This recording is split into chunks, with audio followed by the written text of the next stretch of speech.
À 100 km au nord de Managua se trouve Boaco, une ville de 24 000 habitants. La moitié de la population du Nicaragua vit en dessous du seuil de pauvreté. Le quotidien de ces gens est souvent fait de débrouilles afin de disposer chaque jour de quelques sous pour faire vivre la famille. Mais la pauvreté est un cercle vicieux dont il est difficile de sortir. Pourtant, ce n'est pas l'esprit d'initiative qui manque. Ce qui fait défaut, c'est l'argent nécessaire pour lancer son entreprise. C'est pour répondre aux besoins de cette clientèle atypique qu'est née la microfinance, un outil important de lutte contre la pauvreté qui ouvre la voie vers l'autonomie. Au cœur de ce secteur, les institutions de microfinance, comme ici à Boaco, la Fondation José Nieborowski. Las personas que están desempleadas lo que están buscando es cómo formar su propio negocio. Ese negocio es lo que le da el sustento para su familia y para mejorar su calidad de vida. Las personas comienzan con pequeños negocios, con el microcrédito, pues se les apoya en lo que es lo económico y van fortaleciendo su negocio. Les clients d'une telle institution, on les appelle les micro-entrepreneurs, des couturières, des propriétaires d'une petite épicerie ou de quelques animaux. Une population que les banques classiques jugent trop risquée parce qu'elle ne peut pas fournir de garanties réelles et travaille le plus souvent dans le secteur informel de l'économie. Nuestros clientes no son personas que puedan garantizar un crédito, ellos no tienen garantías reales, pero a través de la metodología de crédito que adquieren las microfinanzas, se puede analizar bien la capacidad y la voluntad de pago de los clientes. Ici habite Léon Donato, un client de la Fondation José Nieborowski. Cette modeste demeure abrite Léon, sa femme et ses 4 enfants. L'entrée sert d'épicerie, le jardin à élever des cochons et la cuisine à les abattre. Il y a 10 ans, Léon en avait assez de travailler dans une grande ferme pour un salaire dérisoire. Il décida de monter sa première petite entreprise, l'abattage et la vente de viande de porc. Il négocia un premier crédit équivalent à 80 €. Aujourd'hui, il en est à son 20e crédit de l'ordre de 1 200 €. La moitié part dans l'entreprise, l'autre dans la maison. Gracias. No teníamos cocina, pues. Todo esto lo hemos ido haciendo poco a poco. Ahí vamos avanzando poco a poco, mejorando la casa. Antes, pues, no teníamos cuartos, no teníamos... La casa estaba en más peores conditions. Au départ, Léon ne disposait de rien à part son ambition. Aucune banque classique ne lui aurait prêté de l'argent.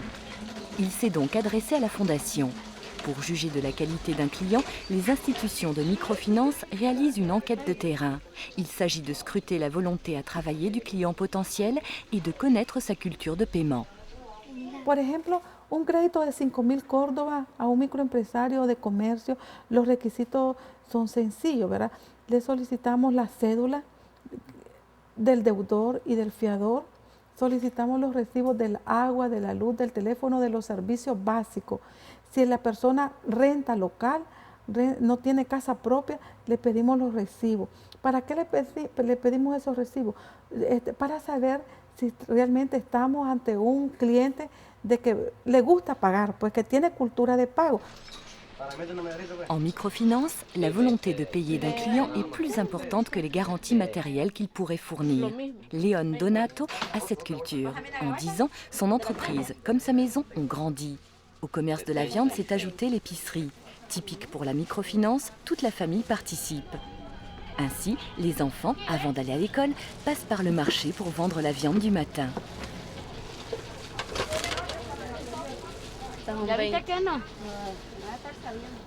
Ese es el éxito de ellos, digamos que el hijo, la hija, la esposa, todos ellos realizan las actividades comerciales, digamos, todos están involucrados en la actividad del mismo negocio, de la unidad familiar. Entonces, no hay, digamos, fuga de mercadería por personas ajenas.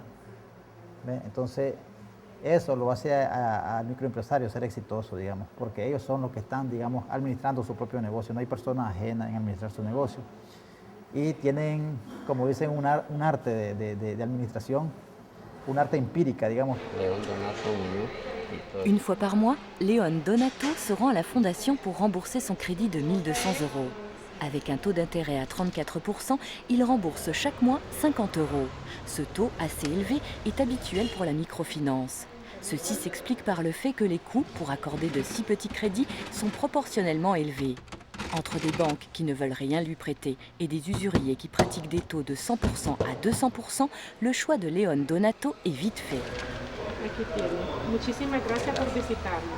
Tout l'art de la microfinance, c'est de trouver un équilibre entre la viabilité économique et l'impact social. Y con eso pues he logrado pues superarme. También, digamos, me da para los estudios de los niños y también para el mantenimiento pues de la casa. Pagamos la luz, pagamos todo. Y ahí vamos poco a poco componiendo la casita. Des clients qui souhaitent devenir autonomes comme León Donato, la fondation en compte 13 000 sur la région de Boaco. Elle gère un portefeuille de 8 millions d'euros et offre des microcrédits d'une moyenne de 500 euros. 65% de ses clients sont des femmes. Le taux de récupération des crédits d'une telle institution est en général plus élevé que celui d'une banque classique. Pour la fondation, il est supérieur à 98%. Pour faire fonctionner ce service financier de manière professionnelle, avec des clients aussi atypiques, la relation avec le client est essentielle. Les agents de crédit comme José Tomás jouent un rôle primordial. C'est lui qui est en rapport permanent et direct avec le client. Principal outil de travail de José Tomás, la moto.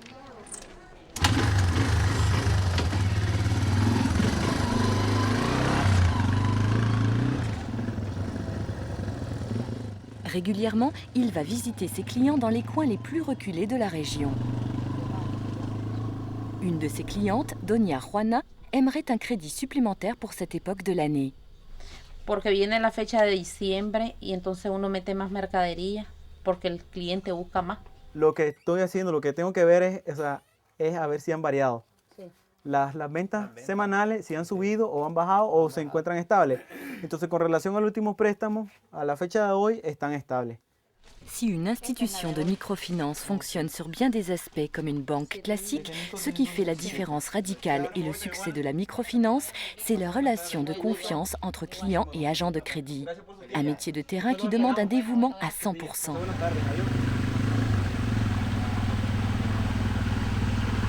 Bueno, ¿qué es lo que me gusta de mi trabajo?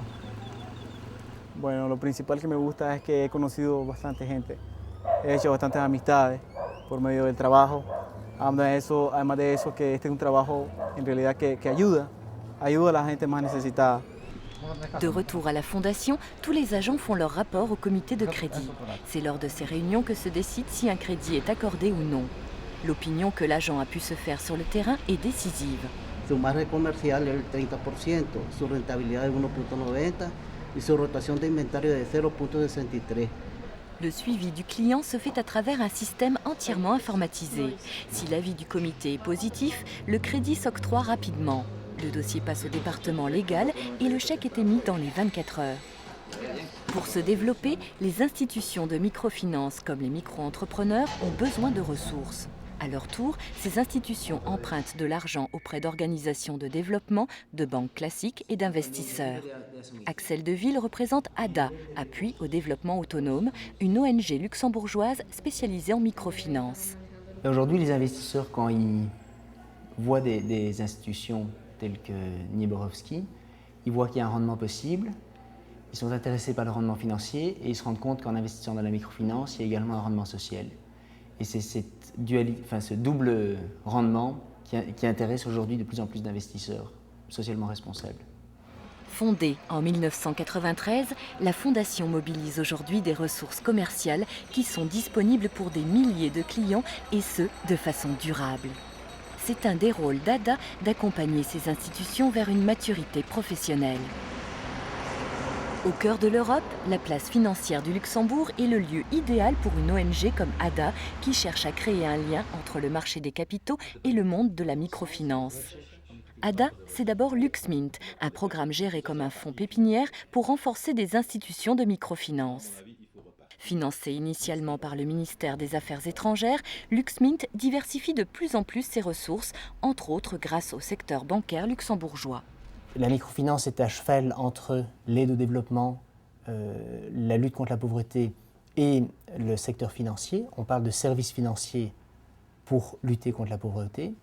Et en termes de financement de ce secteur, jusqu'à présent, ce sont principalement les agences de coopération, les fondations qui ont aidé le secteur de la microfinance à se développer depuis 30 ans. Et aujourd'hui, on remarque qu'une partie du secteur peut être financée par des investisseurs commerciaux. Dans cette optique, investisseurs commerciaux et agences de coopération feraient un travail complémentaire. Je dirais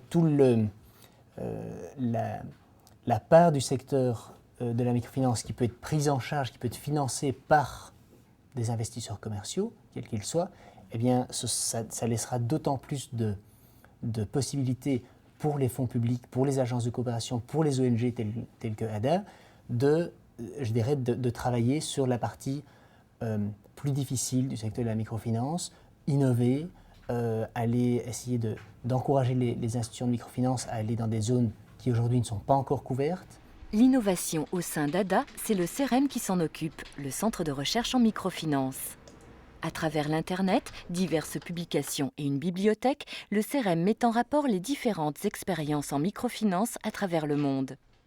Des workshops rassemblent régulièrement les partenaires d'Amérique latine et d'Afrique. Ces workshops permettent de renforcer les capacités du personnel de direction des institutions en microfinance. Sam Badia est directeur adjoint du PAMECAS, un jeune réseau sénégalais de microfinance qui a connu une croissance extraordinaire et qui compte aujourd'hui plus de 100 000 clients.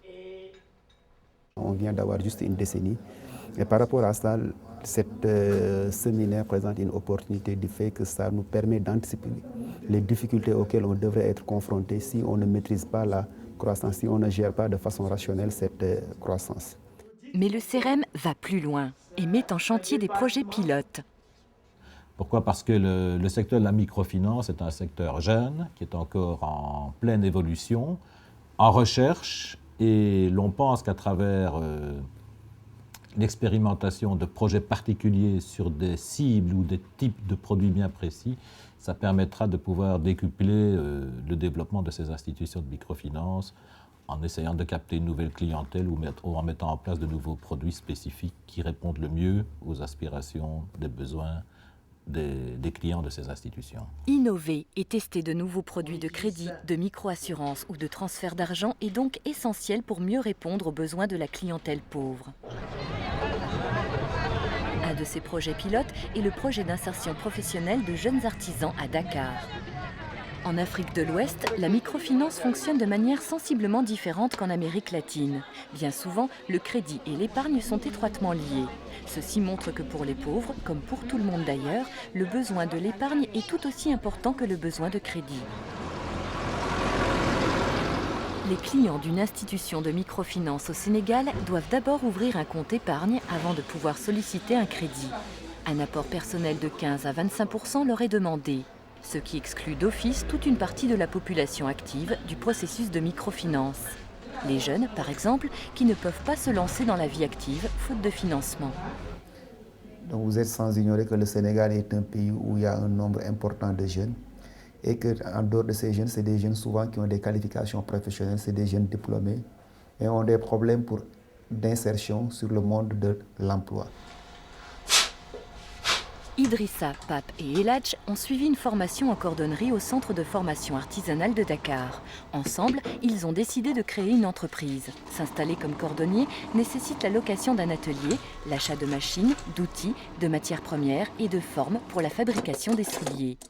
Un investissement important qu'ils ne peuvent pas assumer seuls. Si tu demandes un prêt de 5 millions, ils vont te dire bon, tu amènes un apport de 1 million ou bien 500 000 francs. Et si tu n'as pas les moyens, tu n'as pas vraiment les moyens d'accéder au financement. Comme la majorité de leurs collègues à l'issue de la formation, il était impossible à Idrissa et ses partenaires d'obtenir un crédit pour démarrer. Pour certains, c'est alors l'émigration, et pour la majorité, c'est le désœuvrement. C'est pour cela que PAMECAS a décidé, avec l'aide d'ADA, de mettre sur pied un projet pilote afin de pouvoir financer cette clientèle extrêmement risquée. Elle est très risquée parce que, premièrement, il s'agit de jeunes qui ne sont pas encore lancés dans la vie professionnelle Deuxièmement, le type de financement dont ils ont besoin. On arrive à des montants déjà assez élevés. Or, généralement, en microfinance, on commence par un petit crédit et petit à petit, en fonction des bons remboursements, on augmente le montant du crédit. Les jeunes, financés à travers le projet pilote, sont accompagnés dans toutes leurs étapes par un agent du PAMECAS. Les microcrédits s'émettent en principe sur le court terme. Ici, il a fallu trouver une formule de garantie et de remboursement plus flexible, car il s'agit d'un investissement de démarrage à rembourser sur plusieurs années.